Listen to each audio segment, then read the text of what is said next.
1790, Gascony. You enter the world with a scream so sharp it curdles the milk.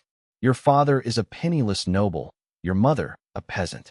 From them, you inherit nothing but pride and debt. Your childhood is the revolution.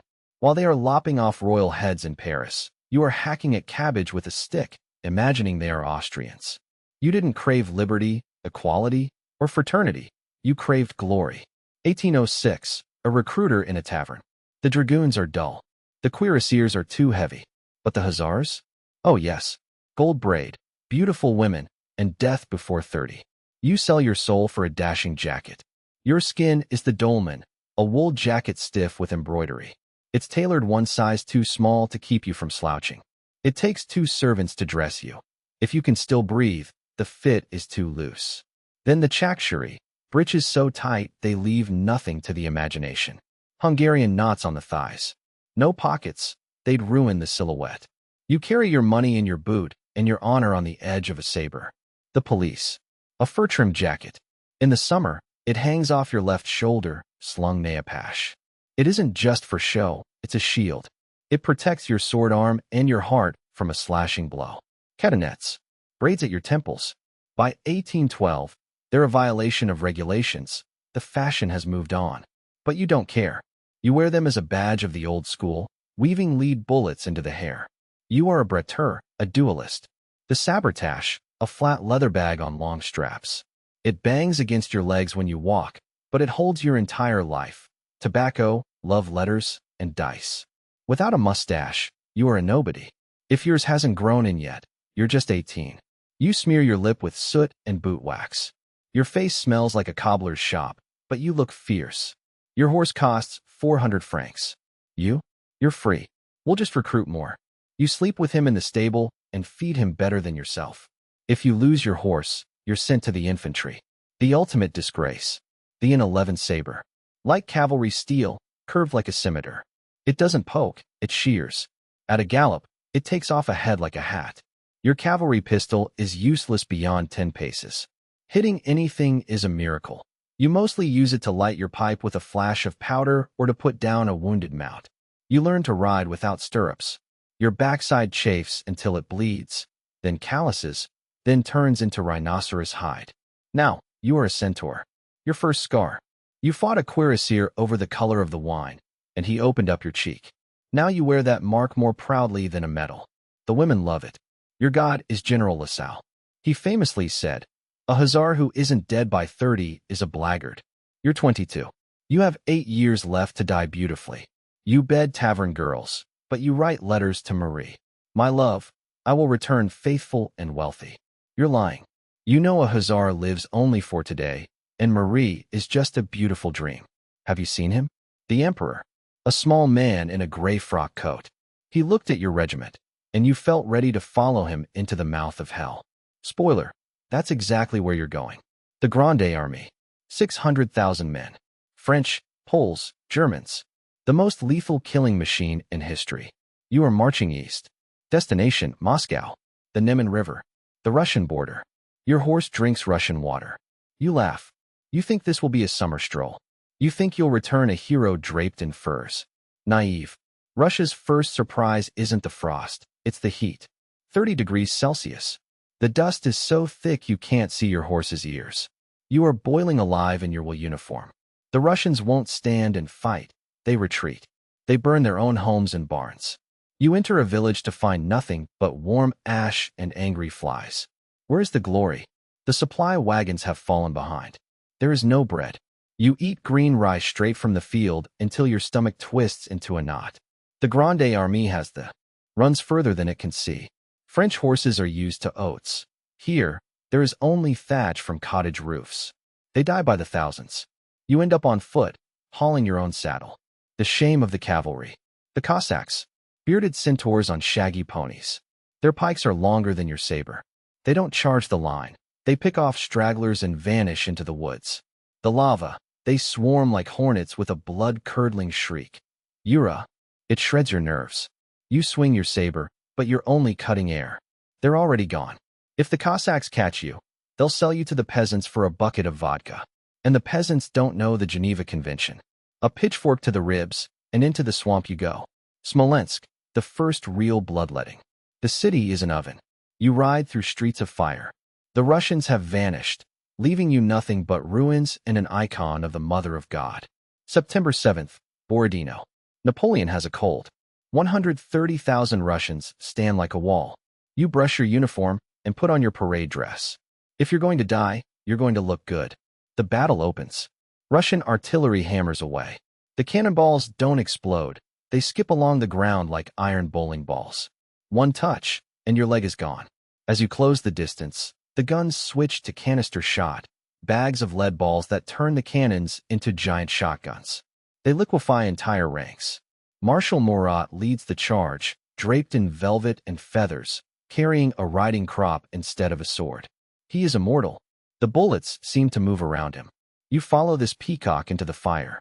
The Russian cuirassiers are iron men on massive horses. Your saber clangs uselessly off their breastplates. You have to aim for the neck or the armpit. Raevski's redoubt, the grave of the French cavalry. You take the heights, but inside, the piles of corpses are taller than a man. Horses slip on piles of guts. You are peppered with shrapnel. You crawl to the field hospital where Dominique Larry, the surgeon, saws off limbs in under 2 minutes. The pile of discarded legs grows. You flee. Evening. We won. The field is ours. But 30,000 Frenchmen are dead. Napoleon is not smiling. The Russians didn't surrender, they just stepped back. This is an Austerlitz. September 14th, Poklonaya Hill. You see Moscow. Golden domes, palaces, it's a fairy tale. You think, this is it. The war is over. There will be balls, wine, and Russian princesses. We enter the city. Where are the boyars with the keys? Where are the people? The streets are silent. Only the echo of hooves and the barking of dogs. The city is a ghost. It's a trap. You storm a palace. Gold, furs, silks. You throw a woman's fur coat over your police. You swig wine from the bottle. You're rich. But what good is gold in an empty city? At night, the sky turns red. Rostofan has ordered Moscow to burn. A firestorm. You run through the flames, dragging your loot. Sugar melts in the warehouses, flowing through the streets like a river. You stand beneath the Kremlin walls. Napoleon watches the flames and mutters. What Scythians? What determination? He realizes he has lost. Winter is coming. October 19th.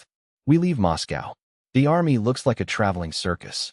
Carriages, carts, even baby strollers, all stuffed with carpets, paintings, and silver. Your horse can barely move under the weight of 2 bags of gold coins. You threw away your spare horseshoes to make room for silver spoons. Priorities. Napoleon is a genius. We head south through Kaluga. It's warm there. There's food and no war. We'll just bypass the Russians and stroll back to Smolensk. The plan is as solid as a Swiss watch. October 24th, Maloyaroslavets. The city burns to ash in a single day. The Russians have blocked the path. We stormed the ruins 8 times. Kutuzov says, "You shall not pass south." Napoleon hesitates, then makes the decision that will kill 400,000 men. Back to the old Smolensk road, the path we already stripped bare and burned in the summer. We pass the field of Borodino. The corpses have been there for 2 months. They haven't rotted. They've dried out or been gnawed by wolves. You see your old regiment exactly where you left them in September. Hello, friends. Late October. The sky has vanished, replaced by gray, wet wool. It rains for weeks. The road becomes a slurry of clay that swallows boots and buries axles. No grass, no oats. The horses eat thatch from roofs, tree bark, and each other's tails.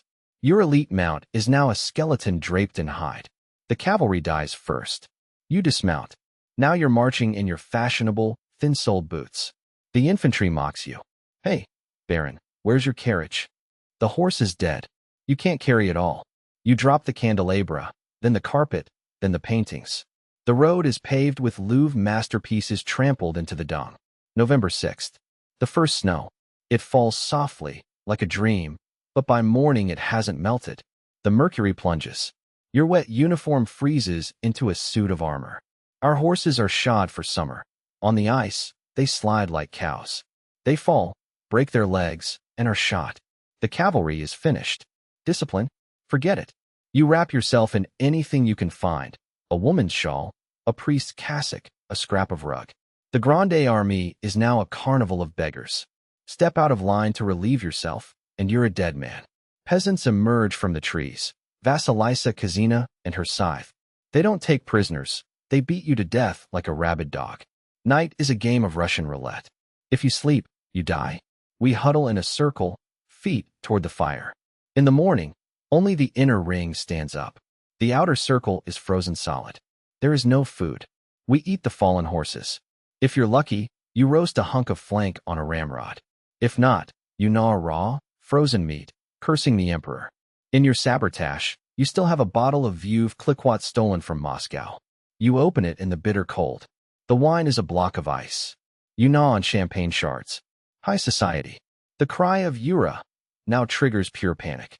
Cossacks materialize from the blizzard, gut you with pikes, and vanish. They aren't fighting a war, they're hunting. To them, we are just spent animals. You've thrown away your musket, the metal burns your hands. Your saber is frozen into its scabbard. Your only weapon is a stick to fend off the wolves and the comrades trying to steal your greatcoat. Smolensk. We finally made it. We thought there would be food and warmth, but the Imperial Guard plundered the warehouses before we arrived. All that's left is vodka. Starving, drunken soldiers freeze to death right in the streets. You have new companions, lice, by the millions. They nest in the seams of your filthy police. You scratch until you hit raw meat. Typhus is already in your blood.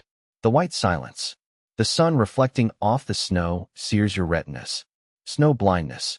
You stumble blindly, clutching the tail of the nag in front of you. You are an easy kill. You can't feel your toes. When you pull off your boot, the skin comes with it. Your toes are as black as coal and smell of sweet rot. No more dancing for you. The Cossacks are closing in, but you are helpless. The steel of your saber has fused to the scabbard. The flint on your pistol is encased in ice. You are a warrior without a weapon. Napoleon is terrified of being taken. He forms the sacred squadron. Generals serve as privates. Colonels groom the horses. You see marshals sleeping in manure. The Battle of Krasny. Kutuzov cuts the line. We have to punch through a wall of fire. You walk over the corpses of your friends like they're a carpet. Just don't fall. The rear guard. Marshal Ney, the bravest of the brave. He grabs a musket and fires at the Russians like a common grunt. He stands alone against 1,000. A marshal's baton, gold braid, it means nothing now. You see a dead Frenchman with a piece of hardtack. You fight for that stone-hard bread like a lion. A crust of bread is worth more than the Legion of Honor. You find a horse that's still breathing. You slit its throat and drink the warm blood. It's your soup, your wine, your life.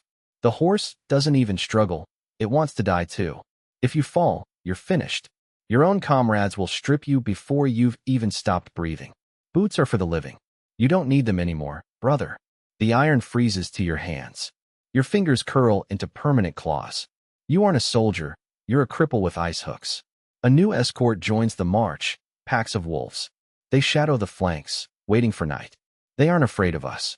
They know we're just walking meat. Hunger and cold trigger hallucinations. You look at the snow and see the Champs-Élysées. You smell roasting chestnuts. You smile and lie down to die. They say the prisoners have turned to cannibalism. You look at your neighbor's pot. The meat is too pale. You look away. You don't want to know. The order comes down. Burn the standards. You toss a silk eagle marked with the letter N into the flames. You are burning your honor to warm your hands for 5 minutes. Orsha, the last chance to lighten the load. The army's treasury is dumped into the lake. Barrels of gold vanish under the ice. You watch a century's worth of pay sink into the black water. Ahead is the Berezina River. No bridges. The Russians are closing the trap. We are in a cage. Napoleon orders the remaining wagons burned. Everything you carried was for nothing. General Ebel and his pontonniers enter the chest-deep slush to build the bridges. They work and die of hypothermia in 15 minutes. They are the only real heroes left. The bridges are ready. 2 narrow spans. 40,000 desperate souls surge forward. The crush is lethal. Men shove each other into the abyss. Horses trample women. It isn't an army anymore. It's a panicked herd. The emperor crosses. The guard crosses. But you? You're stuck on the far bank with the wounded and the wagons. You've been left behind. You are the rear guard, the dead men walking. Wittgenstein's cannons crest the hills and begin to harvest the crowd. Cannonballs plow through the mass of humanity. The river turns red. The bridge is set on fire by our own men to stop the pursuit. There is no way out. You look at the ice-choked water. Your choice, Siberia or the river. You choose the ice. You crawl onto the far bank alive. But at -20 degrees, your wet clothes instantly become a shell of ice. You are a walking statue. Move or die in 5 minutes. You stumble away, but the screams of the thousands left behind on that burning shore ring in your ears. That sound is worse than the cannons. That is the sound of betrayal. December. The deep freeze. -30 degrees. Birds fall frozen from the sky. Your breath turns to ice dust. Tears freeze to your cheeks, peeling away the skin. Your famous mustache has become an icy muzzle, fusing your beard to your face. Soldiers sit by the road, looking like they're just resting. Touch them, and they topple over, hard as timber. Your boots have disintegrated. You see an officer who is still breathing but can't get up. You pull off his boots. Sorry, Captain. I need these. You see the old guard, their bearskin hats dusted with snow. Even the immortals are dying in the drifts. The myth has shattered. You see a group around a fire roasting meat. Nearby lies a body with a missing thigh. You walk past, swallowing your saliva. Hunger has no morality. Vilna, the city of salvation. Warehouses full of food and coats. You see the church spires and find a second wind. You run, collapsing into the snow. Paradise is close, but the gates are narrow. Thousands of madmen try to squeeze through at once. You survive the battles only to be trampled in a breadline. The warehouses are stormed. Order vanishes. Wine barrels are smashed, drowning men in booze. Flour bags are torn until the air is white. It's not a ration call, it's a riot. You haven't eaten in a month. You gorge yourself on bread and meat until your system snaps. You die in agony from a twisted bowel, lying on a sack of biscuits. Irony. Others die from the warmth. They enter heated homes, and the shock kills them. The heart just stops. Salvation is the final blow. The monasteries of Vilna are now typhus wards. No medicine, just death. Corpses are thrown from windows, piling up in the courtyards. You flee the plague. The Russians are here. Platov's Cossacks burst into the city. You barely finished your meal before you had to run again. Abandon the loot. Save your skin. Ponary Hill, a sheet of ice. The horses can't pull the guns or the gold. Everything is abandoned. Soldiers crawl on all fours, sliding back down into the dark. Your stolen boots are gone. You wrap your feet in fragments of banners and scraps of carpet. You look like a ghost. The Neman River. You are back where you started in June. Then, there were 600,000 of you, glittering in gold. Now, there are 30,000, and you look like specters. You cross the ice into Prussia. You are safe, but there is no joy. You left your youth, your honor, and your faith in Russia. You walk into a Prussian tavern and see a mirror. A 60-year-old man stares back with hollow eyes, a frostbitten face, and a gray beard. You are only 23. 1813, Napoleon raises a new army, but France is out of men. The Marie-Louises arrive, 16-year-old boys in oversized uniforms. To them, you are an ancient grumbler, though you're only 24. We have boys, but no horses. They all died in the Russian snows. The army is blind. We win at Lutzen, but we can't pursue. The Battle of Nations at Leipzig. In the heat of the fight, our Saxon allies turn their guns and fire into our backs. Yesterday we drank together. Today they butcher us. Politics. We retreat. The bridge over the Elster is our only exit, but a panicked sapper blows it too early. 20,000 men are trapped and slaughtered. We retreat into France, chased by the enemy and typhus. You see men turn black and die on the roads of their own country. Death has come home. The campaign of France. We fight like demons. Napoleon is young again, smashing the invaders piece by piece, but there are just too many of them. It is the agony of a lion bitten by 1,000 jackals. The marshals betray him. Ney, Lefebvre, MacDonald. They are rich now, with palaces and young wives. They don't want to die in the mud. They force the abdication. Napoleon leaves for Elba. He kisses the colors of the old guard. And you, the cynical Hussar, weep like a child. Your world is gone. The king returns. Louis XVIII, a fat man with gout who can't even mount a horse. The tricolor is banned. White lilies are everywhere. It makes you sick. You are a demi-sold, An officer on half pay, a hero no one wants. You live in a garret, drinking rot-gut wine and hiding a portrait of the emperor under your mattress. March 1815. A rumor like a lightning bolt. He is back. Napoleon has landed. The king flees. You pull out your old saber, blow off the dust, and feel alive again. June 18th, 1815. Waterloo. It rained all night. The field is a quagmire. We wait for the ground to dry, and that wait costs us an empire. Marshal Ney has lost his mind. He throws the entire cavalry at the British squares without infantry support. 10,000 horsemen. A sea of steel. It is beautiful, and it is suicide. The British squares are living fortresses of bayonets. The horses refuse to leap onto the steel. We circle like sharks, unable to bite. The Scottish Highlanders in their kilts. You laugh at them until they drag you from your saddle. In the mud, a skirt doesn't stop a man from killing you. Grouchy never comes. Blucher does. The Prussians hit our flank, black uniforms crushing us with numbers. The cry goes up, sauve caput. The army becomes a stampede. The old guard stands in its final square. The British offer surrender. General Cambronne screams his defiance. Murd. A volley of canister shot mows them down. The extinction of the dinosaurs. A stray bullet shatters your knee. You collapse into the mud of Waterloo, trampled by friend and foe alike. You are the refuse of war. The night after the battle, marauders arrive with pliers.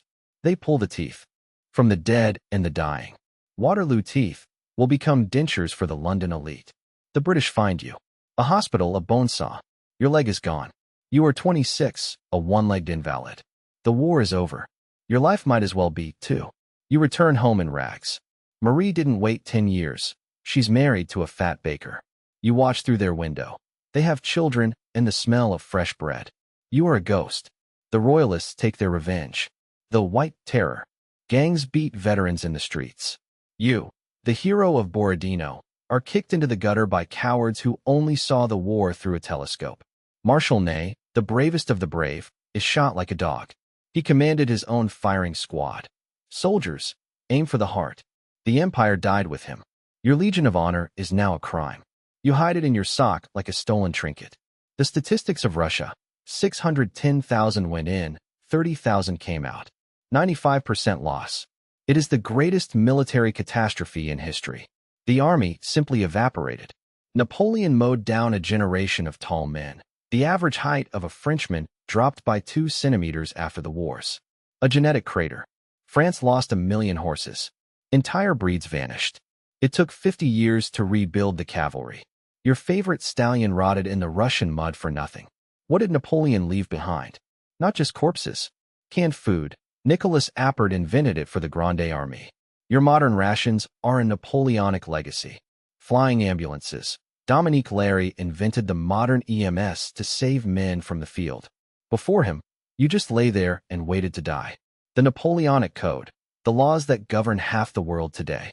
Napoleon said, "My glory is not in 40 battles, but in my code." The lawyers outlasted the soldiers. St. Helena. Napoleon dies of boredom and arsenic, rewriting history in his memoirs to make himself a martyr. A master of PR until the end. You read the memoirs of the generals. They all lie. Everyone claims they told him to retreat. No one wants to own the corpses in the snow. You live out your days in the Hotel des Invalides with thousands of others. The one-armed, the legless, the blind. You sit on benches, smoking cheap tobacco, and spinning yarns about things that never happened. 1840. Napoleon's ashes return to Paris. You are 50. You squeeze into your moth-eaten police. It's too tight. You go to meet your emperor one last time. The Champs-Élysées.